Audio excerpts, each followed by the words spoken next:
Nice to see you all. If you can like hit the heart, that'd be awesome because that helps the algorithm. Um, Welcome back to Freedom Over Fascism. I'm here with Olga Nesterova, and who is a an independent journalist, and I'm going to ask her to introduce herself more deeply, and then we'll get into chatting. And in the meantime, I'm going to try to figure out how I get to see the chat better. All right. So Yes. please introduce, welcome, Olga, and please introduce yourself at whatever level of detail that you like. Well, thank you so much for having me here, Stephanie. It's such an honor. I watch you, I read you, I appreciate you. And if anybody's watching who is somehow subscribed to me and did not manage to subscribe to you, please do that. Okay, guys, that's your first assignment here.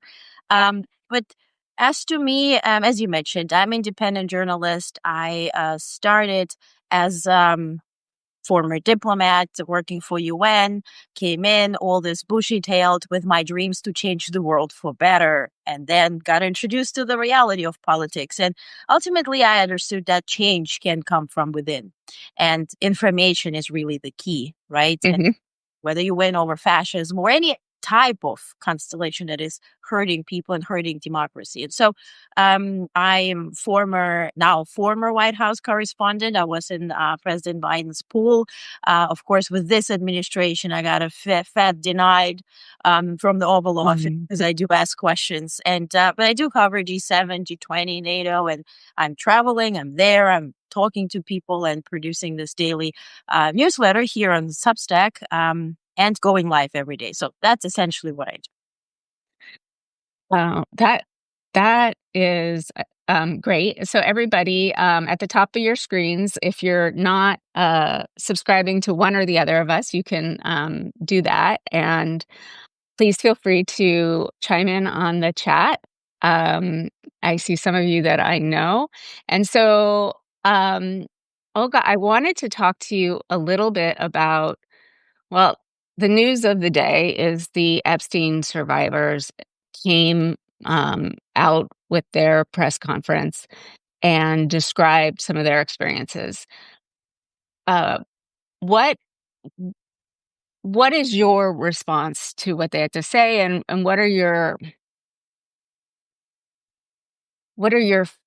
fears or hopes, or what do you think we're going to learn from this ultimately? Well, first and foremost, thank you for saying that this is the news of the day because we had all types of distractions. We had flyovers that you and I and everybody was watching sponsored here without our Mhm. consent. We had all types of conversations about nothing, right? The same gibberish that we are hearing every day that just leaves us confused. Now, this is indeed the news of the day. What is good? What is good is that we're hearing, that we're Mhm. listening, that we as observers and supporters feel less that we are living in some twilight zone where nobody hears us, where we think that we're delusional because we do care, right? Right. Where Right. our requests for information, basic information, are remaining unanswered. And that is the good part. The good part is that the survivors found strength and power to talk about it because there's so many women, man, women, whoever, was part of such horrific experience that would not dare to speak about it and do so publicly. And then also speaking also partially against the regime. There were some of them who specifically mentioned that Epstein was bragging about his connection to Trump. Right.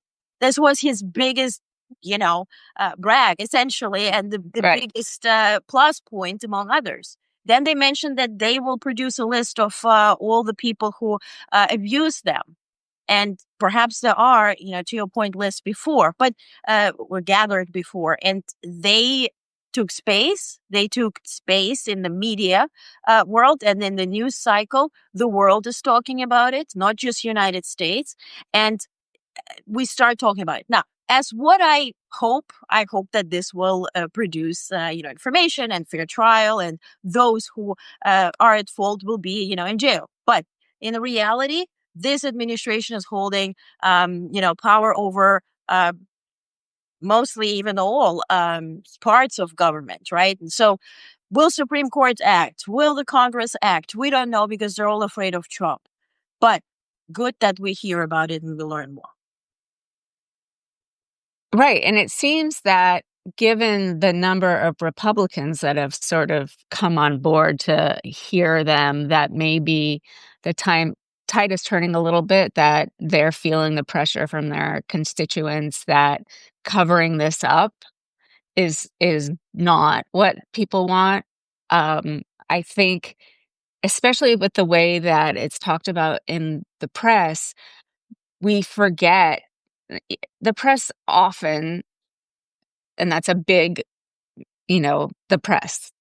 That's a lot of different things at once, but often talk about these women as women that were abused. But it's really important to remember that they were kids and that these Absolutely. are, right? This is child rape that we're talking about. We're Yeah. not talking about consulting adults. We're not talking about adults at all. Um, so I think that that was one thing that really came out and that we need to keep repeating so that it gets played down a little bit, I think, Yeah. because we don't remember that they were kids when it happened. That's such a great point that you're making because we don't have the visual, right? We have adult women standing there, adult Hmm. women who look great, who take care of themselves, right? And so the visual then becomes really distraught as to what these people did. And to your point, we talk about pedophiles Hmm. abusing children, right? I mean, maybe they could stand with a picture of themselves when that happened, but all of that is uh, to your point, media, mainstream media for sure, independent journalists, I think, doing a far better job than the mainstream media does, but really talk about them being kids and these people abusing kids. It's a great point, really. Absolutely.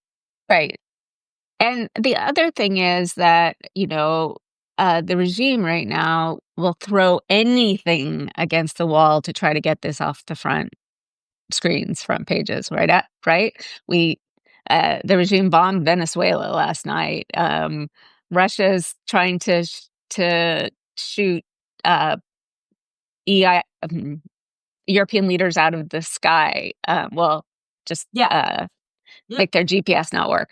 Um, so were you surprised at all that this came off without a major announcement or troop incursion or some other event that would compete with it as the main narrative of the day? I mean, based on the tweets and just, critical thinking, Trump is very upset because he's not in China right now. His biggest takeaway and his biggest diversion of anything would be showing up together with the dictators and being part of this killer's club, essentially. But he's not invited, he's not part of that team. So that failed. And I think this was the biggest hope to end up there. Now, we don't know what happened through that, 4 days or whatever, ultimately a week that we haven't seen Trump.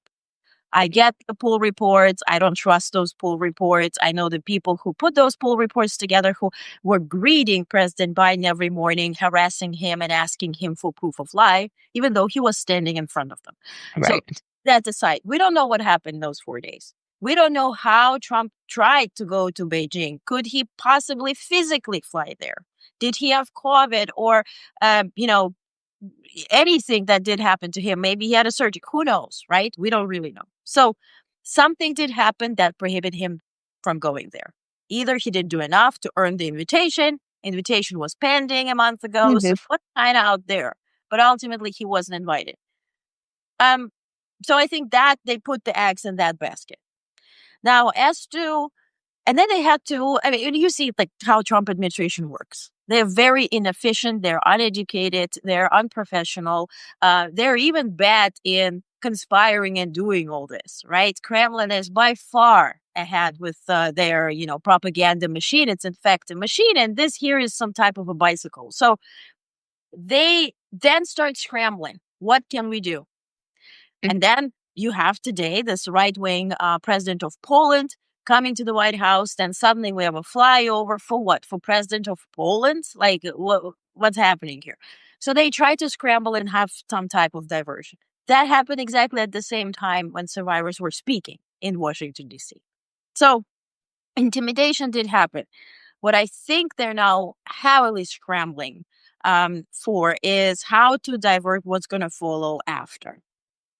Because them speaking is one story. And if they would have prohibited them from speaking at the Capitol or anywhere, they could have gone to another place and just had the same type of exposure, right? Or go live and talk about it. But the point is, what are they going to do with the information that is now out there? Right. How going to pivot? Ultimately, if you think about propaganda machines, Putin's machine or Xi or whoever, they have to have a victim. They have to blame somebody. They have to say that this was a bad guy, so we're going to prosecute him, but our guy is a good guy. So who's going to be that bad guy on that list? Ultimately, to your point, neither MAGA supporters who fail to understand that Trump is part of that crew, um, no, nor we will shut up about it. So who's going to be that scapegoat? Like, who's going to be that person to be blamed? And I think that's their biggest concern now, because that will be the biggest diversion. You know? Either that or, really starting a war or, Yeah. invading Chicago or, all the other things they've got in their toolkit. I Do think you that follows. I mean, the Chicago is in plans, and National Guard is already at the military base near Chicago, so that is already in motion. To your point, and sorry for interrupting, but with Venezuela, just makes absolutely no sense. And Trump puts this video of this little boat that suddenly United States bombed with 11 people who got killed. We don't know what type of drugs they had there. Did they have drugs or whatever? Rubio directed this whole operation with CNN even asking him, do you have the authority to do that? So to your point, that is the diversion that Mhm. was today. Right. Since I was so focused on watching the news conference, I didn't see the breadth of the coverage, and maybe you did and can help us um, understand what the legacy media picked up. I think they were covering I it except for Fox.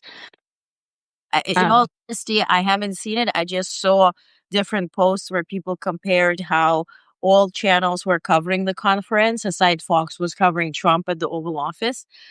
So I tend to stay away from them because it's just when I need to see like what the propaganda machine, the U.S. propaganda machine, has to say, because otherwise I'll start fighting them and it's a waste of time. So, but to your point, what will be their takeaway, right? right.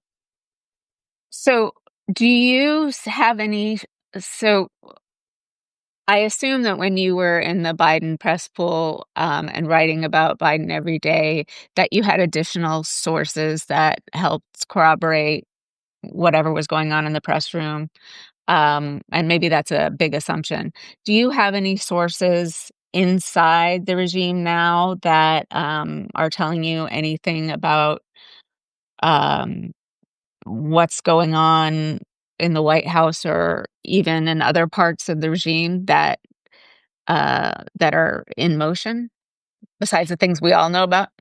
Yeah, I mean, when it comes to Biden administration, and my focus is foreign affairs.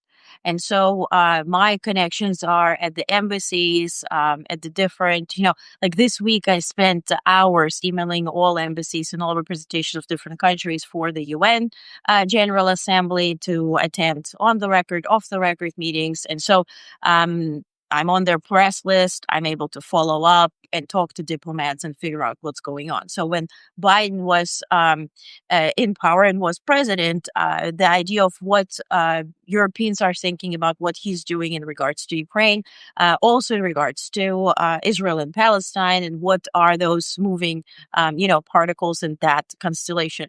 As to now, it's different, right? Because we need to kind of go back a little bit. So when Biden was still president, um, the press pool consisted of mainly American media. Yes, and I can tell you, FSB agents were still present at the White House press room, at the State Department.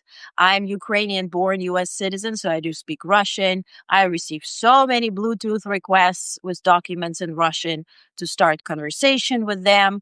In full transparency, I sent them dick pics back. I Googled them. So the point is, they were still there. And these agents are working for media that pretends to be Ukrainian media, Belarusian media, even so far as Korean and whatnot. So they are very much implanted into different organizations, pretending that they are representing a different country.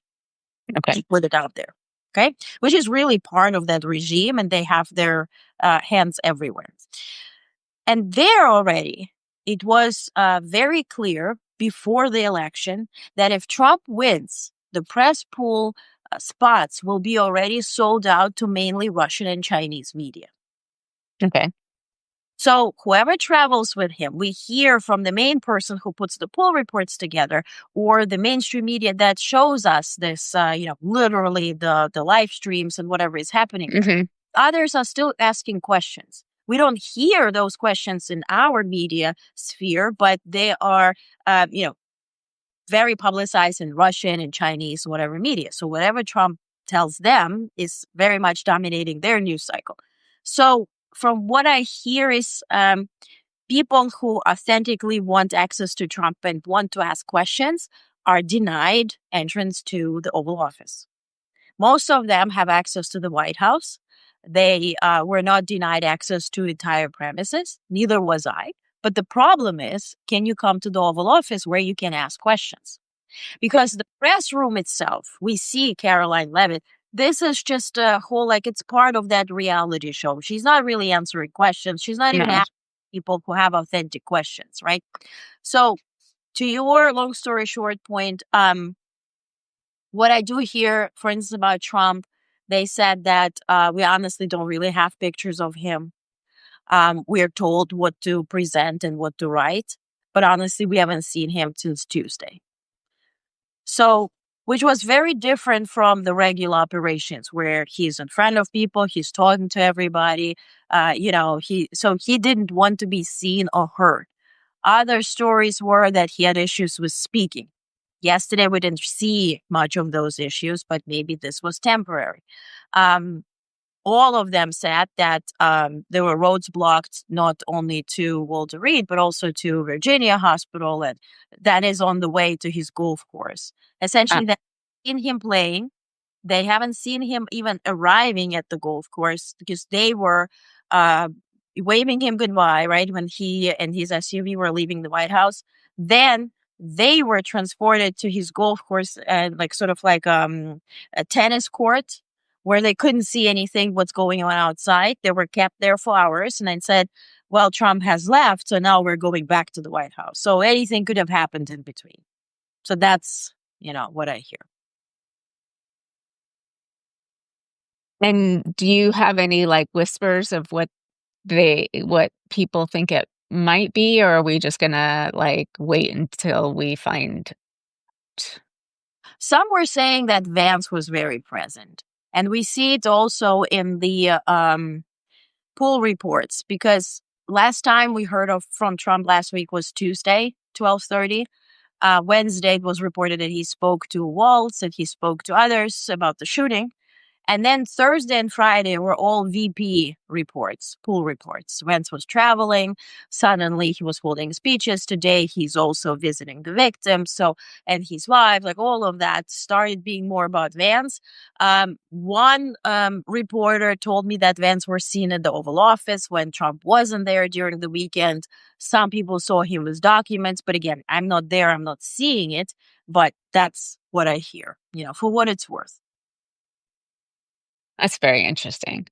Um, can you tell me? So, I just want to take a break from this, what's going on exactly right now, but I would like to hear more about your background and what you got you involved in the UN and then in journalism. I would love to hear more about your story. My story, born in Ukraine, grew up in Germany, studied in Netherlands. They had a dual degree program, so I ended up coming to U.S. to North Carolina. So graduated there, and my dream was always to do something that would be valuable. You Mm, know, I was always looking at art and anything that people would leave as legacy when they're not even there anymore. There's something that is still useful. So that was my thing.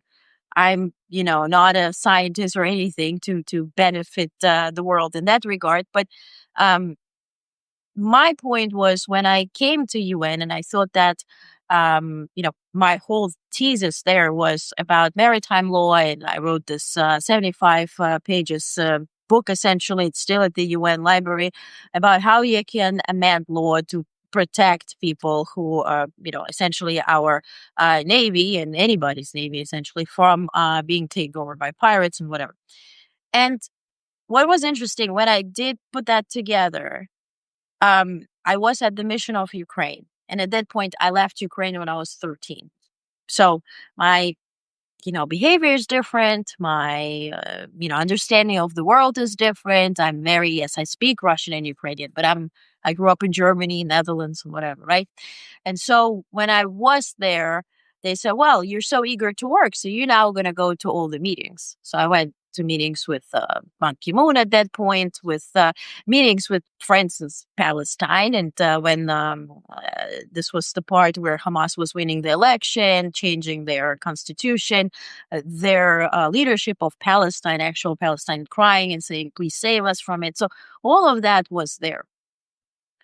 Ultimately, ended up in there's like a bunker underneath the security console where they literally talk about wars and mhm, constellation of troops.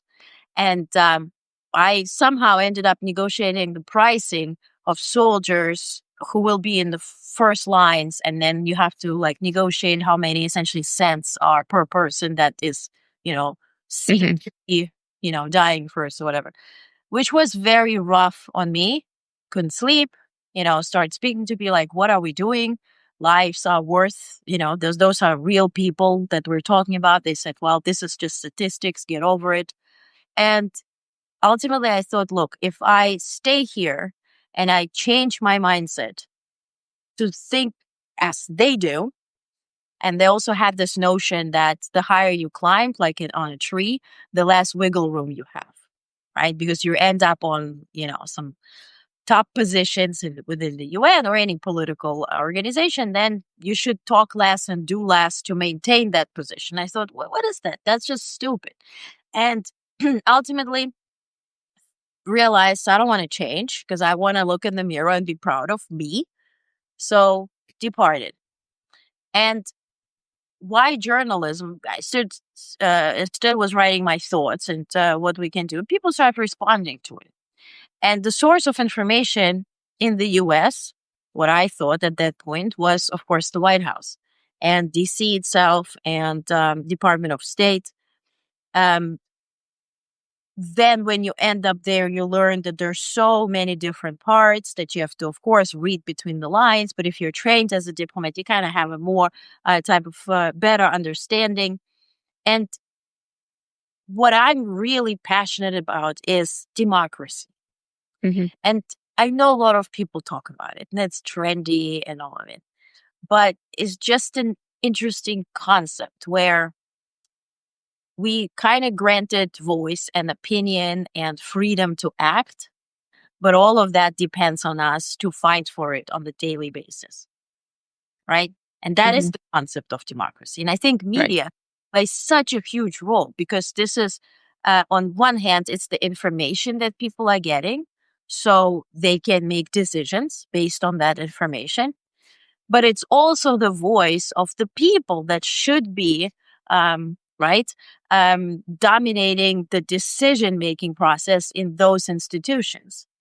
And what happens in the US which is a result, what I think, of the, I would say, FSB and those, institutions that implanted themselves here.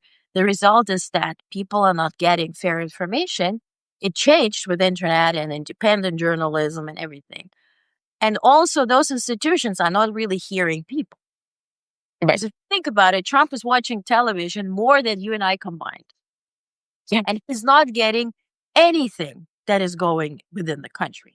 He's Right. watching Fox News that feeds him the same BS that he puts out in the morning. Well, because they know he's their audience, Yeah, right? yeah. So it's And a cycle that is completely broken. And that is the result of the fading democracy that we have, because you can't rely on anything. And I think we are in this position where it will come down to, will people go on the streets? Not for one day, not for specific occasion. Will people come forward, stand in front of those troops, whoever, tanks or whatever, and fight for those who will come after us? right. Do you so we you've you've been watching and listening and reading our stuff, I say as if I'm more than one person, but for a while. Um and last spring I was really focusing hard on the fact that truth seemed to be facts and truth seem to be very difficult to come by and agree on. So I was looking for all the different ways that pro democracy forces could communicate with people to bypass the the crap that they were getting in the legacy media, because the legacy media is there to make money. Yeah, business. Business, right? Do you feel that you and other members of the independent media have been able to make any progress in terms of breaking through the Fox News or the CNN or even MSNBC, that constant stream of information, and the bloggers and the podcasters? Do you feel like there are pro-democracy forces that are breaking through? I hear it from people who read and watch me that we have unsubscribed from this and now we're getting this information.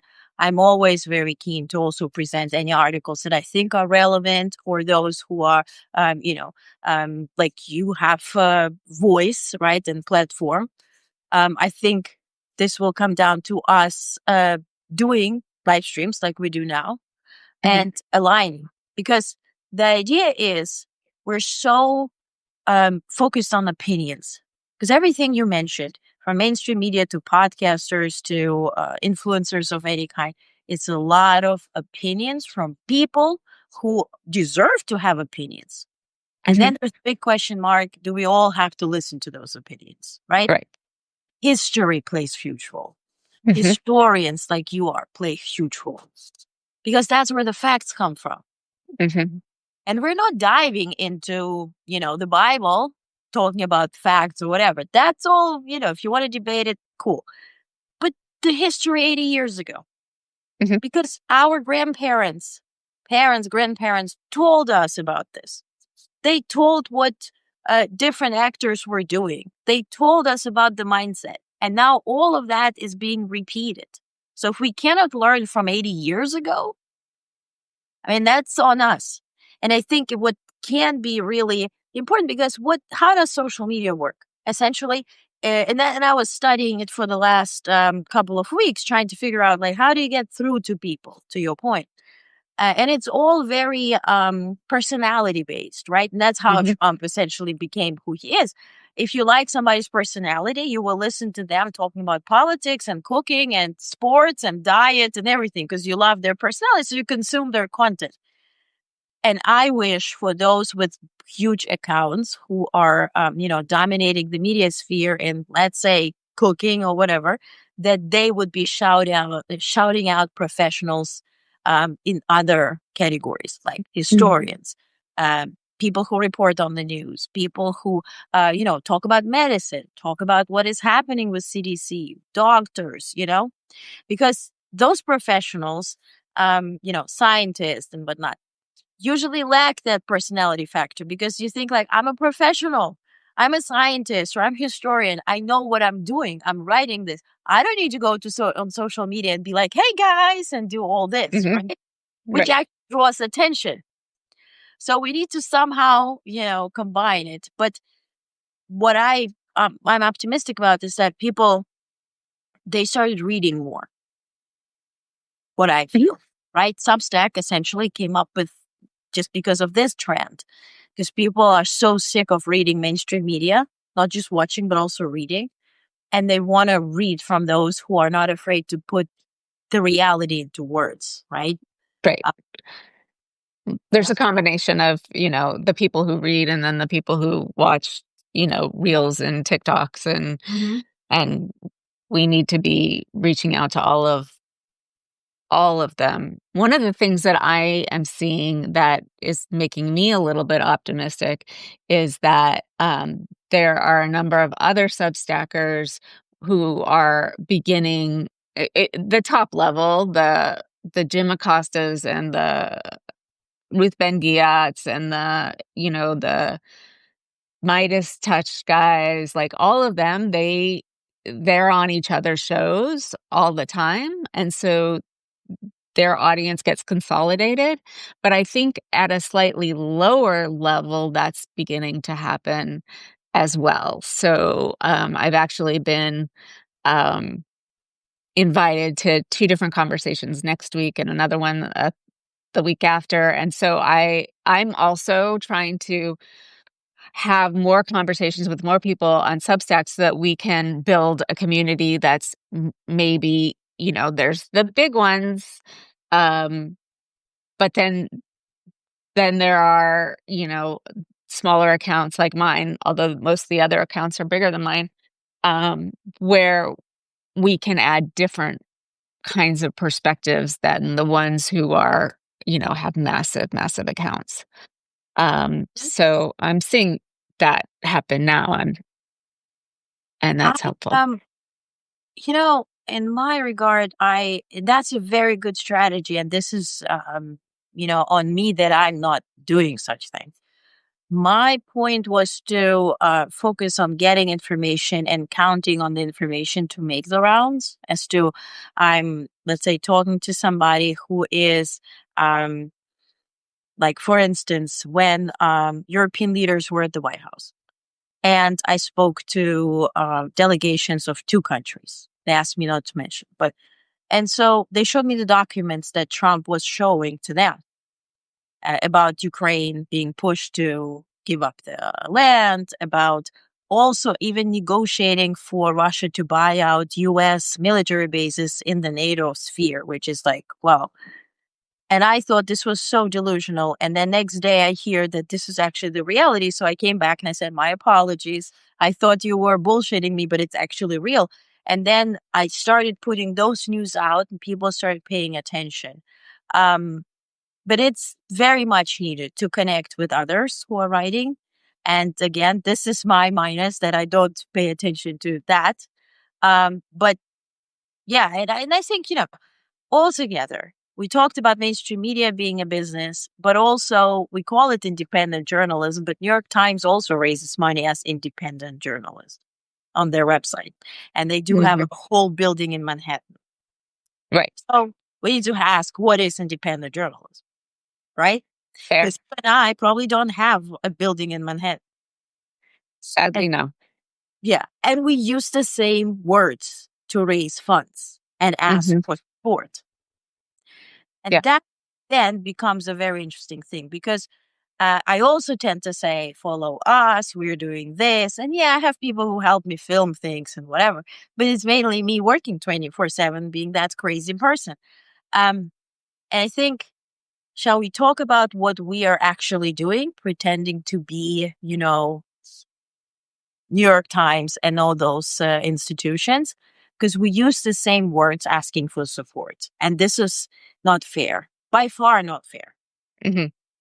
Well, So, I mean, that is a big problem, let alone the New York Times, that on a platform so, divide I guess, divided up by different creators, people only have so much money that they can use to support the creators that they like.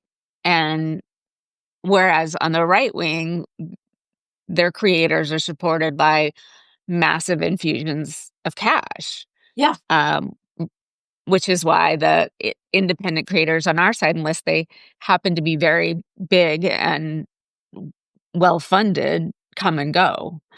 And uh, I'm I'm trying to avoid that, but it's hard because people only have so much. It's the reason why I keep all of my content free. Yeah.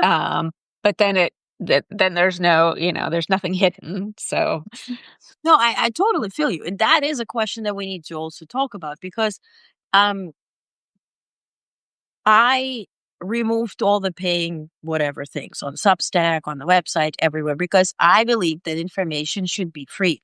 Because if we start charging for truth while bullshit is available for free, and alongside movies and whatever people pay to get their cable and to watch everything else, but they also get the BS for free, right? right. And they're so used to this legacy, like, oh, with dinner, I'm going to put on the news, I'm going to watch my news, and it's just part of our culture.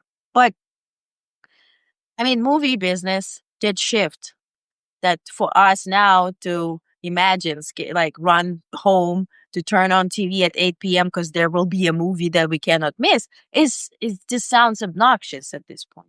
So Netflix and everybody who copied it and followed after did break this habit. Hmm. So at this point we are breaking the habit too.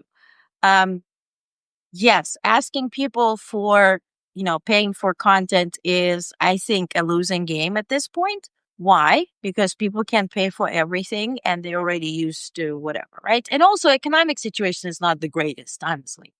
Um, but for those who want to donate and support, offering them those options is important. Now, in other regard, what I, sort of had the barrier with. I spoke to different companies to say, okay, do you want to sponsor? Because I'll promote you. We have the readers, or I have the readers, watchers, whatever.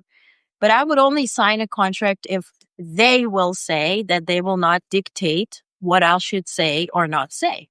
Right. And no company would sign it. Really. Yeah. Because they're like, I don't want to be part of negative news. I don't want to be a part of anti whatever. I want to be neutral. So then what do? Do you become vanilla and say, well, what Trump says is not really authoritarian? It might just sound like it, but maybe he was joking, just so you will keep your sponsorship. And I think that's where decency and dignity comes from and Hmm. comes with, right? And I think ultimately, the way it worked with, we see this trend. You had Netflix, you had Hulu, you had Disney, you had everything. And now who's winning is like those providers that give you a package of a few, right? Hmm. So if there was somebody, maybe one of the journalists or whatever, who would create a package of a few, like you're interested in democracy, okay, here's different people you can sign up for, and this is what you pay for.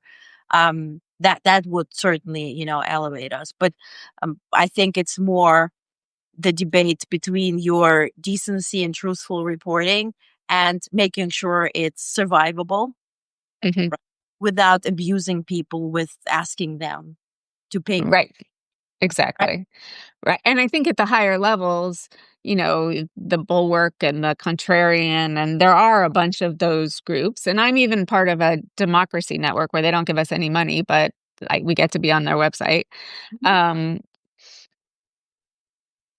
I think you're right, but it also has to be beyond that top level that's already cross promoting each other.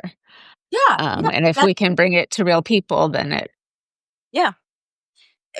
Whatever, the point I'm trying to make is that we call mainstream media business, but then those independent journals are also a business already now because there's the yes, tons, right? right, So that's exactly, but who's really independent? You're independent from home right.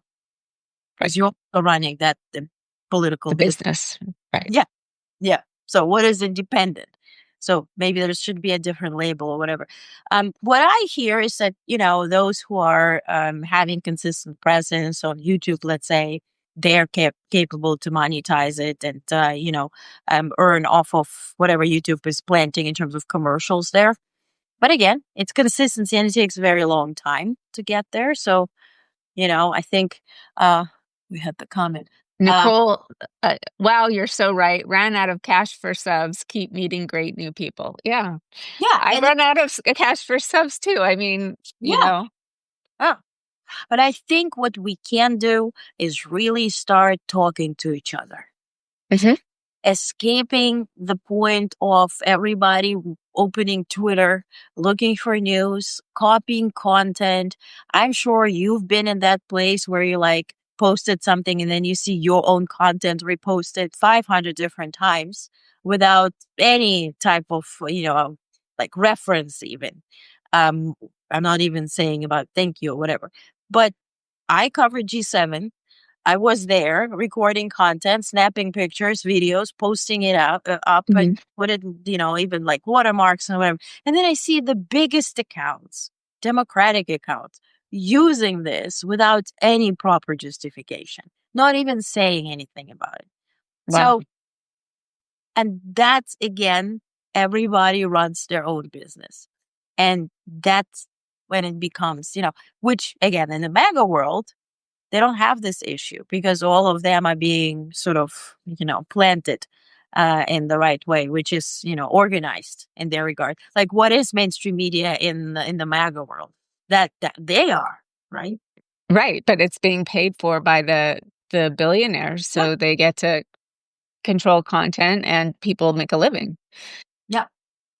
So, we're getting, we're getting to the end. I wanna ask the people who are watching, if you have any questions for either of us, if you wanna put that in the chat, we can answer, and in the meantime, we'll, keep talking until, we run out of things to say. No, we'll talk for a little bit more, but I invite those of you watching to go in the chat and ask us any questions or make any comments. That would be great. And also keep pressing the heart button, and, if you came in later, subscribe to both of our, Substacks are at the top. If you can subscribe, to both of us, that would be great. Um, so I'm really glad thank you for the hearts. Uh, I am glad that you're talking about cooperation, because I also think that that is where we're gonna make a difference, is that, those of us with different kinds of audiences come together and share what we know and share what we think, and aren't necessarily the big ones that are well funded. Makes it harder for the content creators, but I think it's better for the people who are consuming content. And I mean, look, you don't build the tallest building by destroying all other buildings. That's what Right. losers do, right? And those losers are leading our country now, but that's another story. But you're not me, I'm not you. I cannot say what you have, right? What you have in mind, nor you can say what I have in mind. But I have my focus, you have your own focus. And this is so interesting when these worlds collaborate because I have my experiences. I wasn't born in the US. I had my whole different story. You have yours. You're a historian. I'm, opening a book, and every time I'm like, oh my God, I didn't know that. So, by talking together about the same Mhm. subjects, you just find so much more information that you hoped for. And I think just keeping being just to keep being curious. Mhm. Because once you stop being curious about stuff, that's when you become the consumer of whatever they feed you, That's right. right? And that's numbness. And that's where you slide into fascism or anything because you stop being curious, like the dodo birds, right? Lost their ability to fly, to run, whatever, because it wasn't needed. They were safe. Mhm. Now we need to wake up and figure out we're not safe. So you have to be curious and learn from people. And maybe you don't even agree with everything they have to say. But that's where, you get to expand your horizon and learn more, right? Think that is a great place to end. I know on here we've got a lot of people who spread the word about different creators, and different people who aggregate articles or and history and uh, different places to learn and different people to learn from and different facts to be aware of. So I want to thank everybody here who came to this live. What is the guest name and Substack name? Oh, Uh, Honest, ONEST. Honest Press is ONEST. Press is where I'm everywhere. Blue Sky, here, X, whatever. And Honest Network, ONEST, is this. so I hope you will find uh, Olga in all of her places, Mhm. and thank you all for coming, and thank you, Olga, for talking. This has been fantastic.